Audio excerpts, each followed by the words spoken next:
there! I'm going to show you why it is so important to make salad dressing from scratch and how easy it is using just a few simple rules. And at the end, I will provide recipes for you to screenshot, so don't worry about writing down anything. After watching this, you will never need to buy store-bought salad dressing again. And the best part? We'll use real, high-quality ingredients that taste better and support brain health and digestion, reduce inflammation, and protect the heart.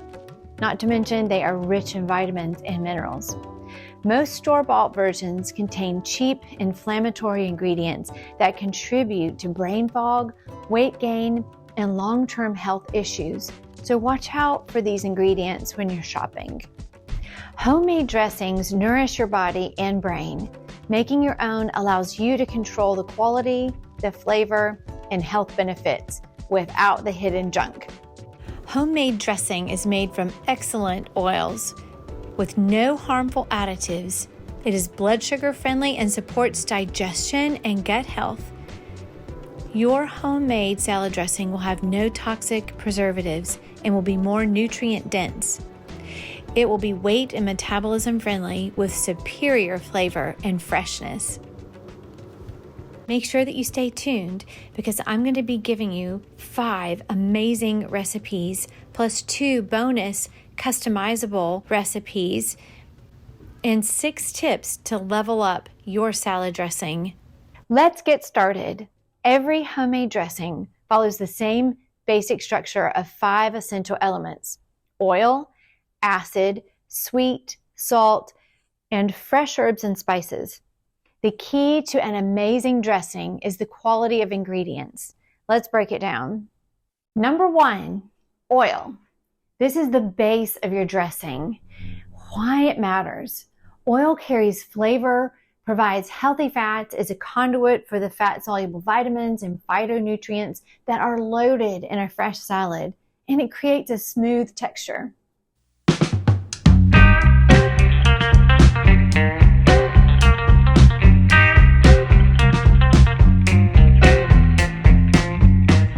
Extra virgin olive oil is a great choice. Look for cold pressed oil in a dark glass bottle with a harvest date. Olive oil is rich in antioxidants and heart healthy fats. Avocado oil is a neutral, creamy oil and it's high in vitamin E. Sesame oil is essential for Asian dressings. There are many other oils that would be great to use. You want to look for organic when possible, definitely non-GMO, and you also want to look for how is the oil processed. Is it heavily refined using chemicals or is it hexane free? The best to look for is expeller pressed, cold pressed, or something that would be manual pressing and not chemical extraction. Avoid refined vegetable oils such as canola, soybean, corn, as they are heavily processed and oxidize easily. Acid. This is the brightness and balance of your dressing. Why does this matter? Acid balances out oil and adds freshness. Raw apple cider vinegar contains probiotics and enzymes. Look for one that is sold with the mother. Balsamic vinegar is rich and slightly sweet. It is packed with heart-healthy polyphenols. Opt for aged balsamic vinegar for the best flavor. Red wine vinegar, classic for Mediterranean dressings. Go organic with no added sulfites. Citrus juices, lemon, lime, orange, grapefruit. Always use fresh squeezed juice when possible. By all means, avoid bottled juice that has added preservatives. We use kombucha vinegar. It is loaded with probiotics and it is so easy and inexpensive to make in very large quantities. Avoid white distilled vinegar. It's too harsh and lacks nutrients. And I just want to mention here that I make ACV, kombucha vinegar, citrus vinegars all here at home. and I'll be making a video on that in the near future. The third element is sweetness, the natural enhancer. Why it matters. Sweetness balances acidity and adds depth. Raw honey is a natural humectant that supports digestion. Local honey is best. Pure maple syrup. It's a refined sugar alternative with a complex caramel-like flavor. You can also use fruit-based sweeteners, mashed, ripe fruit, fresh or frozen, dates, blended berries, or apple puree. All of these add fiber and nutrients to your salad dressing.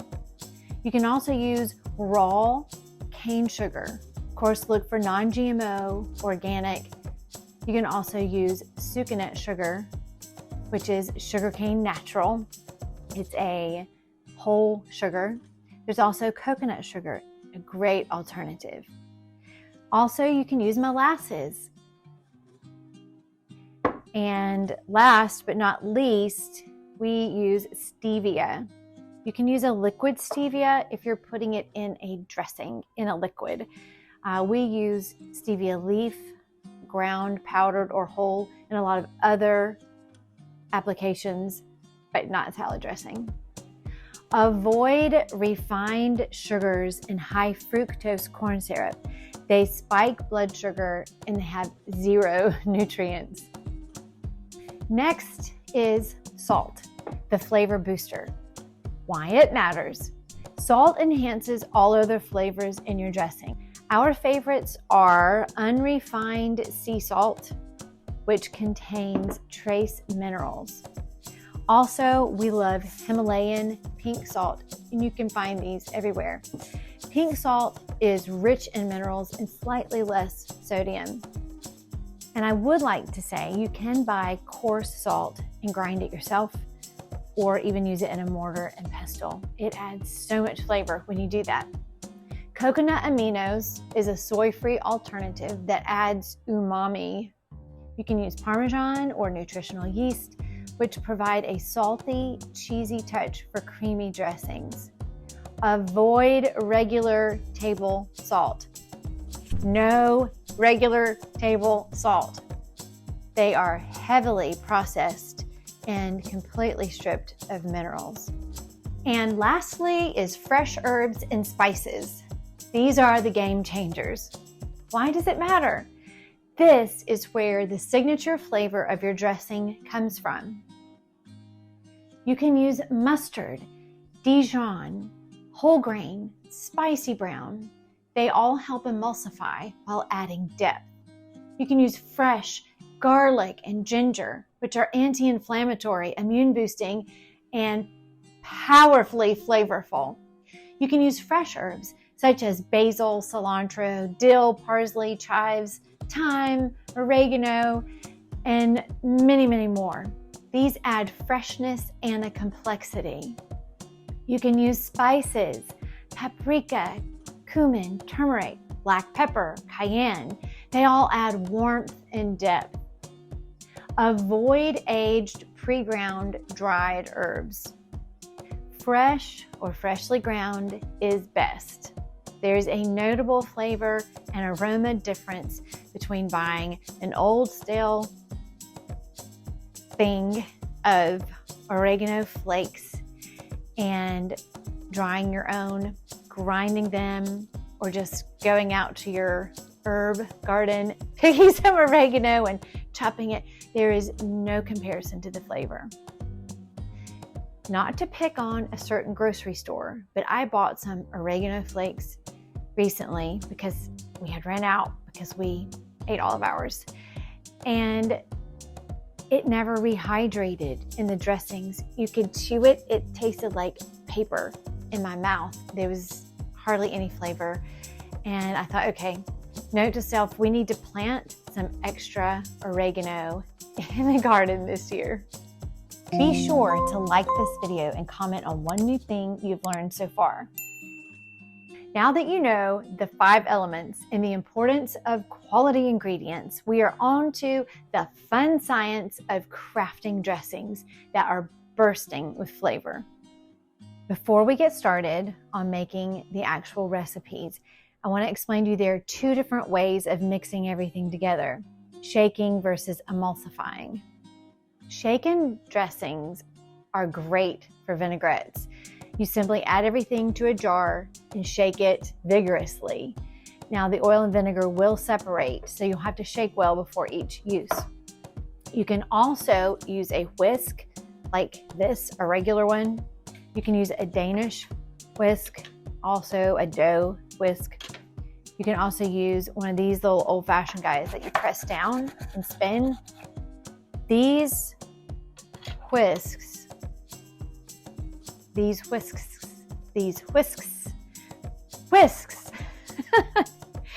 will keep your dressing from separating quite as quickly as just simply shaking it. So it'll last a little bit longer that way. Vinaigrettes are a perfect dressing to add a light shine to a tossed salad.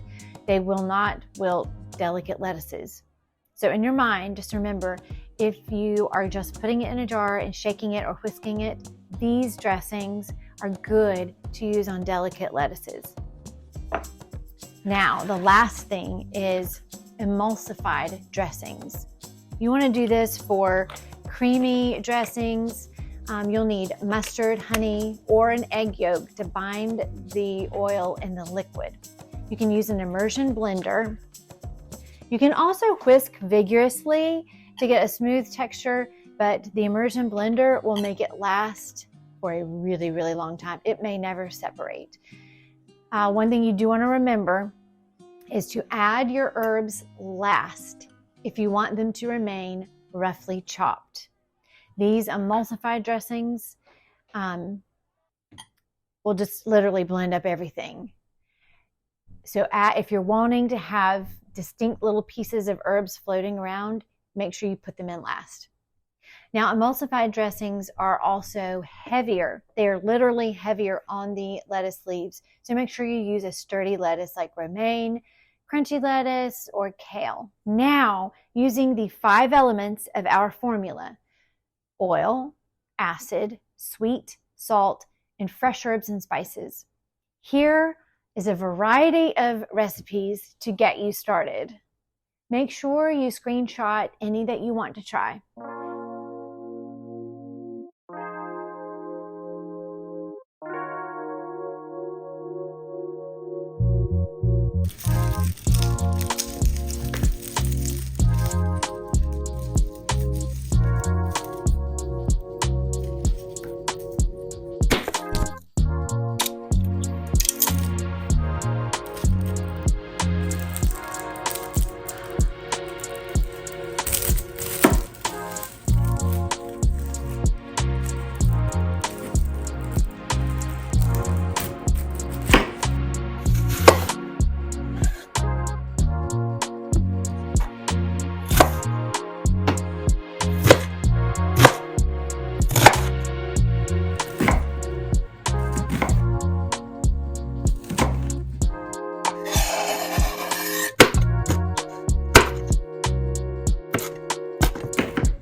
And here are 6 tips to save your bacon when making salad dressings from scratch. Number 1, the ultimate, easiest salad dressing of all time is to simply squeeze an orange over your salad.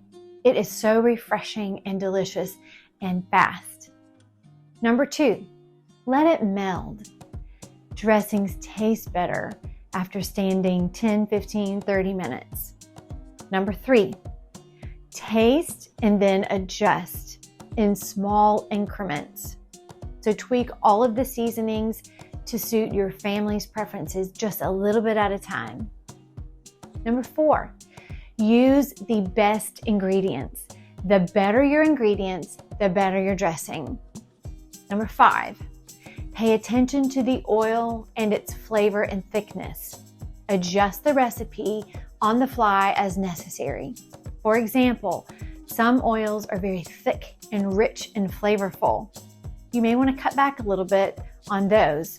If you're using a clearer, or neutral dressing, use the full amount the recipe calls for. Number 6, chill in the refrigerator for your best freshness. Salad dressings will last a while in the fridge. Note, if you're using a vinaigrette, make sure you pull it out of the refrigerator early so that it has a chance to come up to room temperature so that you can shake it and it will be more flavorful. And that's it. Now you can make any salad dressing from scratch using these simple principles. Ditch the bottled stuff and make your own. It's healthier, it's fresher, and so much more delicious.